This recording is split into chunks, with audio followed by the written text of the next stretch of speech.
If we're going to be able to give the sustainability movement traction through our brands, we're really going to have a much deeper and more radical understanding of the psychology of the human communication process. And, you know, we're going to have a more radical understanding than ever before in the history of business, clearly, and even in the history of human thinking. I really see that as the real challenge of our times. Once we have the good ideas, how are we going to get them to get traction? I believe communication and understanding psychology is the way.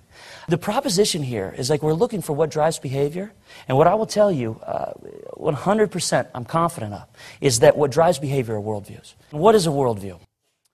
Simply put, a worldview is a specific, habitual way of looking at the world that all of us have, that drives what we do every day, and that dramatically influences how we perceive communications, right? So even right now as I'm speaking, your worldview is filtering me out to determine whether or not what I'm saying has value to you. Well, that unconscious sort of operating system is a worldview, and understanding worldviews can give us tremendous insight to make a measurable difference in ways that might have before seemed impossible. Imagine taking a marble and spinning it around a sink, right? You got a big sink and you got a big marble and it's going, it's going, it's going. This is a simple system, right? The best scientists, even in this simple system, couldn't tell you the exact pathway that marble would take, right? There's too many textural gradients in the sink and in the marble itself to really predict that, even in that system. But any 4-year-old could tell you where the marble's going to end up. Where? Humor me, right? Yeah, down the drain, right?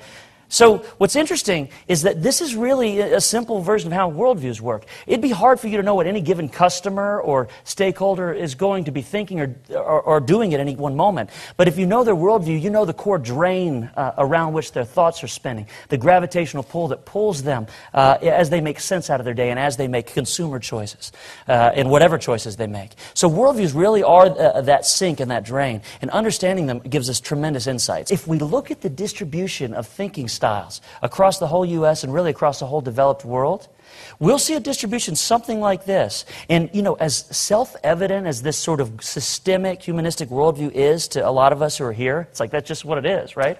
But the fact is, look at, we're just at the tail end.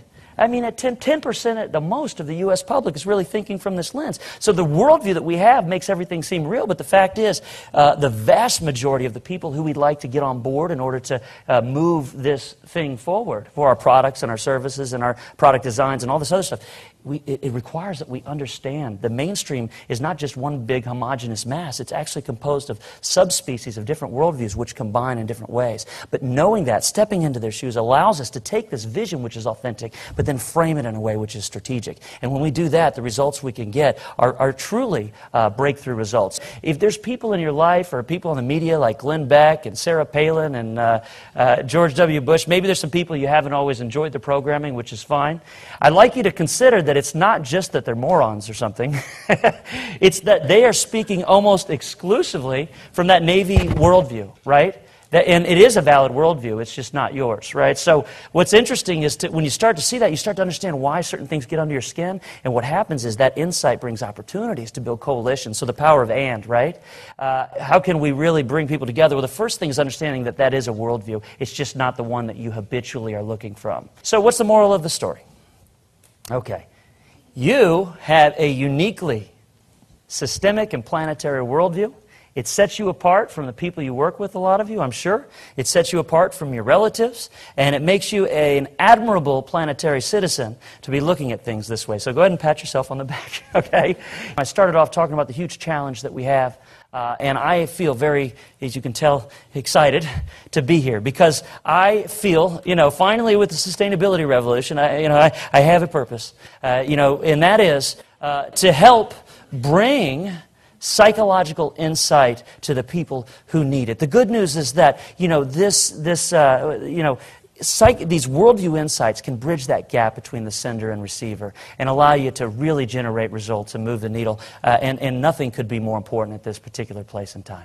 So thank you very much for your time. And I'll end with a quote that I like to bring us down to earth again, which is, "In God we trust, all others bring data."